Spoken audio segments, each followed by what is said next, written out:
Hello students, good evening. So this video will talks about distinction between adsorption and absorption. So adsorption ki absorption ki madhya unde differences ee video lo manamu cover cheddamandi. Okay na? Right. So left hand side adsorption undi, right hand side absorption undi. So first definition wise మనం understand చేసుకుందాం. What is adsorption అంటే it is the process in which adsorbate molecules they are going to stick on the surface of a adsorbent. Okay, so ఇక్కడ మనము ఒక metal surface తీసుకున్నాం. So consider this metal as nickel. Okay students, nickel. Okay, and the nickel metal surface is exposed to hydrogen gas. Okay students, hydrogen gas అని అనుకున్నాం. Okay, so ఇక్కడ ఈ nickel metal surface పైన hydrogen gas molecules వచ్చి attach అవుతాయి. So ఇలా ఉన్నాయి. Okay right, so ఇలా వచ్చి అటాచ్ అయినప్పుడు మనకు సర్ఫేస్ మీద only on the surface of the nickel metal the hydrogen molecules are going to attach because this is the surface. Okay, so nickel metal surface పైన hydrogen gas molecules adsorb అవుతాయి, attach అవుతాయి. కాబట్టి surface మీద మాత్రమే adsorption అనే process జరుగుతుంది. ఓకేనా students? Then absorption అంటే ఏంటి అంటే it is the process in which adsorbate molecules are going to penetrate or soak in to the bulk of the substance. So for example ఇక్కడ మనము స్పాంజ్ తీసుకున్నామండి. ఓకే, స్పాంజ్ ఇది, and ఇవి water molecules అనుకుందాం, H2O molecules. Okay, so మీరు ఎప్పుడైతే స్పాంజ్ని water మాలిక్యూల్స్లో మీరు dip చేస్తారో వాటర్ మాలిక్యూల్స్ అన్నీ కూడా స్పాంజ్ బల్క్లోకి ఎంటర్ అయిపోతాయండి. అవునా, they are going to enter into interior. So this is the surface. Actually sponge కూడా సర్ఫేస్ ఉంటుందండి. ఓకేనా, సర్ఫేస్ ఇది, బట్ బల్క్ ఏంటి ఇన్సైడ్, లోపల, అంటే స్పాంజ్ లోపల ఇన్సైడ్ పార్ట్. సో ఇంటీరియర్ అంటుంటారు దీన్ని. ఓకేనా, right. So inside, so sponge surface మీద కాకుండా వాటర్ మాలిక్యూల్స్ అన్నీ కూడా ఆ స్పాంజ్ బల్క్లోకి ఎంటర్ అయిపోతాయి, స్పాంజ్ వాల్యూమ్లోకి, ఎంటైర్ వాల్యూమ్ లోపలికే ఎంటర్ అయిపోతే ఆ ప్రాసెస్సే అబ్జార్ప్షన్. ఇక్కడ అడ్జార్బెంట్ మాలిక్యూల్స్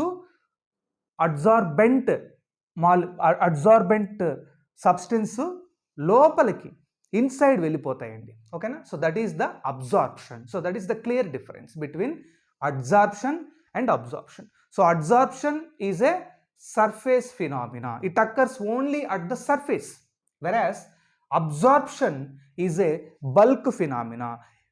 అంటే దాని మీనింగ్ ఏంటంటే బల్క్ ఫినామినా అంటే దాని మీనింగ్ ఏంటంటే బల్క్ ఫినామినా, ఇక్కడ ఫినామినా అంటే ప్రాసెస్ అండి. ఓకేనా, ప్రాసెస్. బల్క్ ప్రాసెస్ అంటే దాని మీనింగ్ ఏంటంటే ఎప్పుడైతే అబ్జార్ప్షన్ అనేది జరుగుతుందో ఒక మాలిక్యూల్స్ వేరే సబ్స్టెన్స్ యొక్క ఇంటీరియర్ లోపలికి కూడా, ఇంటీరియర్ అంటే ఇన్సైడ్, ఇంటీరియర్ లోపలికి కూడా ఎంటర్ అయిపోతాయి.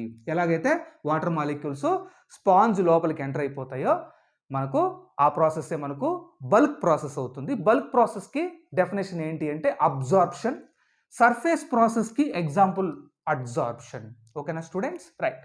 దెన్ ఇక్కడ ఇంకొక విషయం చూడండి, మీరు ఈ డయాగ్రామ్ చూడండి స్టూడెంట్స్. సో నికెల్ కెటలిస్ట్ ఉంది, నికెల్ మెటల్ ఉంది, సర్ఫేస్ ఉంది. మీరు చూడండి, మనకు ఈ సర్ఫేస్ మీద మాత్రమే ఈ హైడ్రోజన్ గ్యాస్ మాలిక్యూల్స్ అడ్జార్బ్ అయ్యాయి. అవునా, బట్ బల్క్లో అంటే నికెల్ మెటల్ లోపల, ఆ సాలిడ్ మెటల్ లోపల ఎటువంటి హైడ్రోజన్ గ్యాస్ మాలిక్యూల్స్ లేవు. సో కాబట్టి the concentration of adsorbate is very high at the surface. So ఇక్కడ హైడ్రోజన్ గ్యాస్ ఏంటంటే, హైడ్రోజన్ గ్యాస్ ఏమవుతుందంటే అడ్జార్బేట్ మాలిక్యూల్స్. నికెల్ సర్ఫేస్ మనకు అడ్జార్బెంట్ మాలిక్యూల్స్, అడ్జార్బెంట్ సర్ఫేస్ అండి, sorry not molecule, adsorbent. Okay right. So మీకు the concentration of adsorbate, that is here the hydrogen gas, is very high at the surface, whereas its concentration decreases from top to bottom. ఓకేనా, so ఈ metal surface మీద మాత్రమే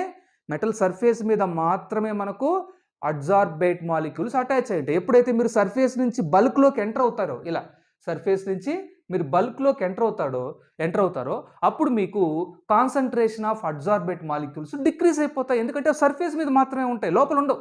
ఓకేనా, but ఇక్కడ మీకు అబ్జార్ప్షన్లో quite opposite జరుగుతుందండి. In the absorption the concentration of adsorbate is uniform. Okay, అంటే ఒక్కసారి ఈ అడ్జార్బేట్ మాలిక్యూల్స్ అడ్జార్బెంట్లోకి ఎంటర్ అయిపోతే ఆ అడ్జార్బెంట్ డీప్ ఇన్సైడ్ స్ట్రక్చర్లో అవి ఒక భాగంగా మారిపోతాయి. ఓకే, ఎక్కడ చూసినా అడ్జార్బేట్ మాలిక్యూల్సే ఉండిపోతాయి. యూనిఫామ్గా ఈ water molecules, that is adsorbate molecules sponge ఇంటీరియర్లో నీట్గా డిస్ట్రిబ్యూట్ అయిపోతాయి. ఓకేనా, ఎక్కడ చూసినా కాన్సన్ట్రేషన్ ఆఫ్ వాటర్ మాలిక్యూల్స్ సేమ్గా ఉంటుంది. అదే అడ్జార్ప్షన్లో మనకు the concentration of adsorbate is very high at the surface, but there is no concentration of adsorbate when we go deep inside, when we enter into the bulk of the substance. That is about the adsorption. Okay students, then right, ఈ point cover చేసాం మనము. Then the rate of the reaction steadily increases in the case of adsorption until equilibrium is reached. ఓకేనా students, మీరు hydrogen gas molecules తీసుకున్నారు, ఇక్కడ nickel సర్ఫేస్కి expose చేశారు. So hydrogen gas molecules అన్నీ కూడా నికెల్ మెటల్ సర్ఫేస్కి అట్రాక్ట్ అవుతాయి, వచ్చి సర్ఫేస్ మీద బైండ్ అవుతాయి. ఓకే, సర్ఫేస్ మీద అవి అటాచ్ అవుతాయి, కాన్సన్ట్రేట్ అవుతాయి. ఎంతవరకు అంటే సర్ఫేస్ మీద ఉన్న హైడ్రోజన్ మాలిక్యూల్స్ కాన్సన్ట్రేషను ఆ చుట్టుపక్కల ఉన్న హైడ్రోజన్ గ్యాస్ కాన్సన్ట్రేషన్కి ఈక్వల్ అయ్యేంత వరకు దీని ఈక్విలిబ్రియం అంటారు. ఎప్పుడైతే ఈక్విలిబ్రియం రీచ్ అవుతుందో ఇంక మీకు అడ్జార్ప్షన్ అనేది అక్కడికి స్టాప్ అయిపోతుంది. అదే అబ్జార్ప్షన్లో అయితే the rate of the reaction is uniform throughout the course of the reaction. ఓకేనా, రైట్. సో వాటర్ మాలిక్యూల్స్, ఎన్ని వాటర్ మాలిక్యూల్స్ ఉంటే ఆ వాటర్ మాలిక్యూల్స్ అన్నీ కూడాను మనకు maximum number of water molecules యూనిఫామ్గా ఈ స్పాంజ్ అయిన అడ్జార్బెంట్లోకి ఎంటర్ అయిపోతాయి. ఓకేనా students, then adsorption is an exothermic reaction. It releases heat energy into the surroundings, whereas absorption is endothermic reaction. It takes heat. Okay students, then what is the example for adsorption ante just oka example ichukoni manam ikkada adsorption of moisture by the silica gel.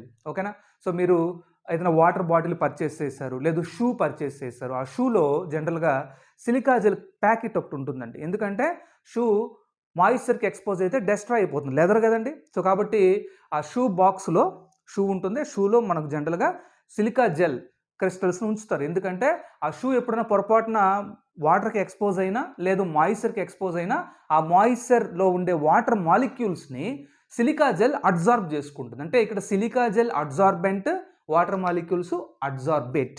ఓకేనా students, then examples for absorption అంటే మనకి ఇక్కడ absorption of water in sponge already example మనం చూసామండి. ఓకేనా, right. So that is the clear distinction between adsorption and absorption. So మనం క్లియర్గా ఈ వీడియోలో ఈ కీ పాయింట్స్ అన్నీ కూడా మనం కవర్ చేసాం. ఓకే స్టూడెంట్స్, సో మీకు ఈ వీడియో నచ్చిందని అనుకుంటున్నానండి. Thank you for watching.